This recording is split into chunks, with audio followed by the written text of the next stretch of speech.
السلام عليكم. نهضة بركان أشعلت الحدث. نهضة بركان أصبح مشهورا أكثر من اللازم. ما غنقولش أن نهضة بركان عاد ولا مشهور ولا عاد أصبح مشهور، فنهضة بركان اليوم أصبح مشهور أكثر من اللازم على حسب الواقعة اللي وقعت في الجزائر بعد الاحتجاز ديال الأقمصة ديال القميص أو لا فريق ديال نهضة بركان. تم إشعال النار ما بين المنتخب أو ما بين البلد المغرب والجزائر في إطار رياضي.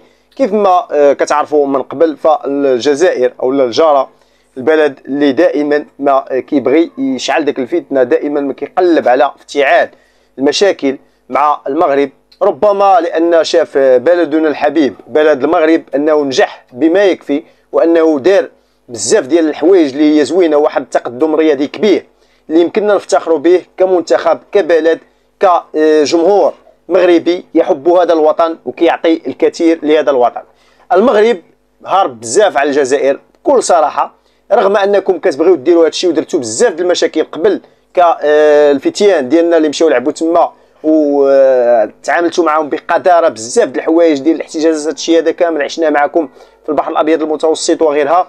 يعني دائما ملي كتلقى واحد المواجهه ديال الجزائر المغرب، فدائما ما كتلقى كيبغيو يقلبوا على كيفاش يفتعلوا المشكل. هذا المشكل ديال نهضة بركان الاخير كان سبب ديالو سبب بايخ كما كيقولوا بزاف ديال خوتنا العرب غير المغاربه، فبزاف ديال خوتنا العرب على صناع المحتوى خرجوا في فيديوهات كمصريين وتوانسه وبزاف ديال الناس اللي قالوا وضحكوا على هذا الشعب الجزائري ولا على هذه السلطات الجزائريه، لان العسكر هو السبب، لان ربما اتحاد العاصمه بين قوسين غير مجرور في هذه المساله هذه.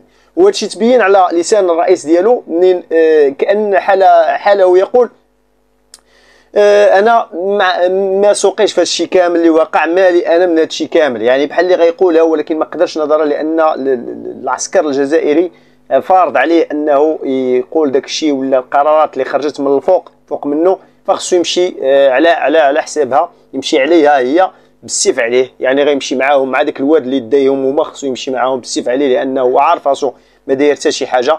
الفريق الجزائري جا من المغرب في المطار هواري بومدين، نزل تفتيش ديال الامتعه ديال الفريق تما فاش كشفوا على القميص ديال نهضة بركان، وما كيتكتفش لاول مره، لان نهضة بركان سبق له ان لعبت بهذا القميص هذا بزاف ديال المباريات، وكاينه صور كاينه فيديوهات ديال مباريات اخرى في الاتحاد الافريقي ولا في كاس الاتحاد الافريقي في كاس الكونفدراليه، باللي القميص ديال نهضة بركان كان عليه الخريطه ديال المغرب.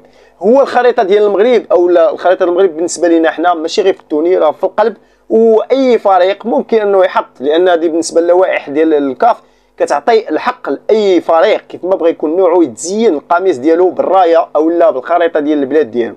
يعني هنا حنا كمغرب او لا كوطن عندنا الخريطه في القلب كما قلنا، وعندنا الخريطه ديالنا كنعترفوا بها من طنجه الى القويره. يعني ما بالك انت وماشي شغلك انت اللي كتقول تقرر اننا فين نحطوا. حنا بالنسبه لنا الخريطه ديالنا هذيك، وانت اللي كانت بالنسبه لك خريطه ديالك خريطه ديالنا بالنسبه لك وحده اخرى، فهذا كيبقى شغلك، لان هذا الشيء هذا رياضي اكثر من انه سياسي. حنا ما دخلناش للسياسه وما مشيناش للسياسه اصلا باش عاد غنعبروا على الوطن ديالنا فينا هو ولا كيفاش داير. فبالتالي هذا كيتبين ان الادمغه، وكتبين ان التفكير ديال الجزائر محدود وانه صغير، وهذا الشيء دائما كنراعيه ودائما كنلقاوه بزاف ديال الحوايج، لان هذه الغيره ديال الجزائر المغرب فكتبان يوم بعد يوم، عام بعد عام. ما بغاش هذا الشيء حاصر، وغالبا وفي الغالب هذا الشيء كيتجلى على ناس اللي كيسوقوا لهذا الشيء، ومن اهمهم الصحافه الجزائريه والاعلامي الجزائري الاول اللي هو اللي تقريبا مشهور لان شهراته واحد القناه اللي سميتها البي ان سبور، القناه القطريه اللي كبيره بطبيعه الحال، هي اللي عطاتو الشهره باش يبان ان عند العرب كاملين، هو حفيظ الدراجي. حفيظ الدراجي اللي دائما ما كيخرج بعض المرات بشي تغريدات وكيبين انه ما عندوش خلاف مع بلد المغرب، وانه كيقول باللي قادر انني نجي نغطي الحدث ان شاء الله ديال كاس افريقيا 2025 في المغرب، وانا ما كنكن حتى شي غيره او حسد للبلد المغرب. ولكن هذا الشيء كيتبين غير من خلال انه كتابه اسطر على السوشيال ميديا فقط. اما بالنسبه للقلب وبالنسبه للافعال والاقوال فشيء اخر. بالنسبه لحفيظ الدراجي اللي خرج بواحد التدوينه كيعبر فيها او لا كيشير لشي حوايج اللي لا علاقه لها بالرياضه، اكثر من انها سياسيه، واكثر من انها غيره، واكثر من انها حسد، واكثر من انها قذف للبلد المغرب. وهذا الشيء شفناه حتى على بزاف ديال الالسنه ديال الجزائريين اللي كيعبروا بطرق خاويه، بطرق ما عندها حتى شي علاقه. بالعكس بالنسبه لينا حنا المغاربه، فنهضه بركان انتصر، نهضه بركان عنده واحد الهويه، نهضه بركان ما دار حتى شي حاجه اللي فيها العيب بالنسبه للكاف ولا بالنسبه للبلد المغرب اللي يفتخروا به وتستقبلوه في المطار بعد ما جا. راكم شفتوا في وجده انقاد بالنسبه للمطار جاو بزاف ديال الجماهير واستقبلوه وفرحوا به، لان الفريق مشى يلعب ماتش او مباراه في كره القدم ما عنده حتى شي حاجه، عنده قميص خصو يلعب به، ومن حقه انه يشرط على الكاف انني الا بغيت نلعب المباراه فخصني نلعب بالاقمصه ديالي، لان هذا القميص هذا عطيته لكم وصدقتوا عليه بلي انا نقدر نلعب به في جميع المباريات. فبالتالي هذه المباراه هذه واخا تكون في الجزائر ولا في اي دوله كيف ما بغات تكون نوعها في اطار المسابقه ديال الاتحاد الافريقي او الكونفدراليه الافريقيه، فانا خصني نلعب به سواء شاءوا الجزائريين ام ابوا او لا يوقع اللي يوقع. فخصو القميص اللي مصادق من طرف الكاف مصادق من طرف الكونفدراليه الافريقيه خصو يتلعب به المباراه. هنا في الجزائر او تما في الجزائر عفوا، فاش بغى يتلعب الماتش في ملعب جويليه، فاش دخلت الاتحاد العاصمه ما دخلوش معاه حتى الحكام، وهذا دليل على ان القرار ديال الجزائريين لا يصادق عليه وانه محبوب من حتى شي طرف. حتى شي بلاد ما بغات القرار ديال الجزائر اللي خداتو الجزائر بوحديتها، قبطات وحجزت على الاقمصه وعطاتهم. كيجي الرئيس ديال الاتحاديه الجزائريه لكره القدم فقال لهم باللي انا صممت ووجدت واحد الاقمصه لنهضه بركان باش تلعب بها المباراه، وقميص من نوع رائع. بغينا نقول له باللي ان احدث الاقمصه واجمل الاقمصه منها القميص ديال برشلونه ولا اف سي برشلونه، خصو يعرفوا باللي ان كيتعمل او كيتصنع في احد المصانع في طنجه.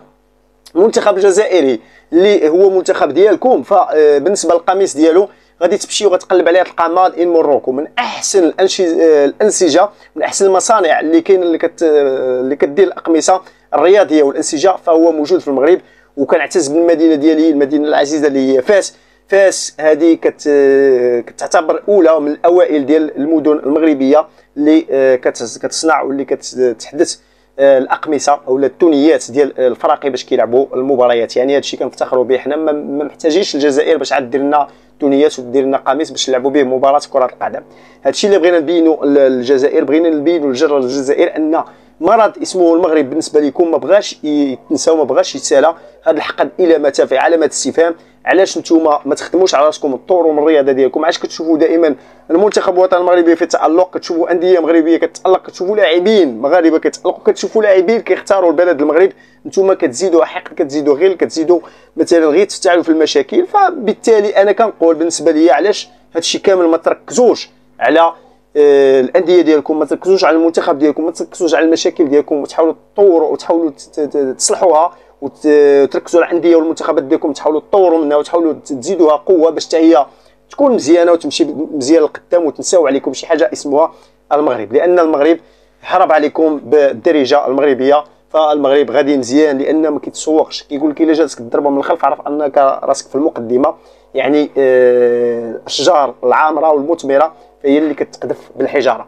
بالنسبه للجزائر لا يعرفون شيئا غير انه يقذف بالحجاره، لان شفنا هادشي بزاف على الالسنه ديال الجزائريين، بزاف ديال الحوارات اللي تقامت مور هذه الحادثه اللي وقعت في الجزائر ديال احتجاز الاقمصه ديال نهضه بركان.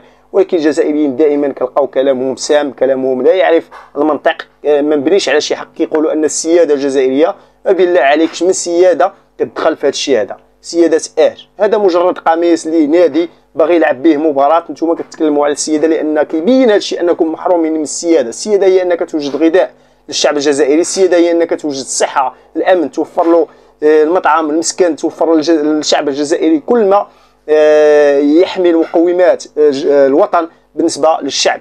هذه هي السياده. اما بالنسبه للقميص ديال مباراه في كره القدم فاش من سياده بالله عليك تتكلموا عليها؟ خليني ساكت، ما خصناش نفتحوا بزاف ديال الاقواس لان كيبقى اطار كلشي يعرفكم، كلشي يعرفكم على حقيقتكم، كلشي يعرف الشعب الجزائري او لا عفوا العسكر الجزائري فين باغي يمشي في هذا الشيء كامل بالنسبه له وبالنسبه للعدائيه مع المغرب. المهم الاخوان، نتوما كيفاش بالكم هذا البلان ديال نهضه بركان؟ كيفاش بالكم هذا القميص ديال الدحميس؟ الدحميس بين اشاره الاخوه في هذا اخر الفيديو كتعني المساء، يعني اتاي المساء. هذه الشركه اللي بينت واحد الثغره في الجزائر، بينت واحد الحقد الغليل في الجزائر اللي عطى هذه الفاعله ولا هذه المشكله اللي بينت نهضه بركان اكثر واكثر بالنسبه للعالم كامل. المهم الاخوان، نتوما كيفاش بان لكم المشكل ومنين كيبان لكم الخلل وفي كيبان لكم الخلل وشكون اللي صح وشكون الغلط، مع العلم ان الكاف ان شاء الله الرحمن الرحيم غادي يصدر القرار ديالو خلال 48 ساعه، لان هذا الشيء هذا كامل اولاد المسابقه عندها تواريخ مضبوطه وخصها تمشي عليها لضيق الوقت الزمني، فبالتالي خص المباراه تلعب الا كانت غادي تلعب، او لا يصدر شي قرار اما في حق نهضه بركان او لا في حق اتحاد العاصمه، خاصه ان القرار مازال ما عرفناش ديال الكاف فين غادي يمشي وش من صف غادي يوقف، ولكن هذه النزيله حنا او لا هذه الواقعه اللي دارت ضد نهضه بركان فاحنا لا بالمرصاد، وحنا دائما ضد هذه الاشياء اللي كتجي من الجاره ديالنا، لان الجاره السوء هي هذه. فكنتمنى هذا الشيء ما يبقاش، لان اشعال الفتنه ما بين الخوت فما صالحاش بزاف. كنتمنى كيف ما قلت ونعاودها ان الجزائر كنتمنى تركز على راسها اكثر وتنسى واحد المرض سميتو المغرب. المهم ما تنساوش تدعموني بلايك سبسكرايب، جيم تشير الفيديو مع الاصدقاء ديالك. ان شاء الله.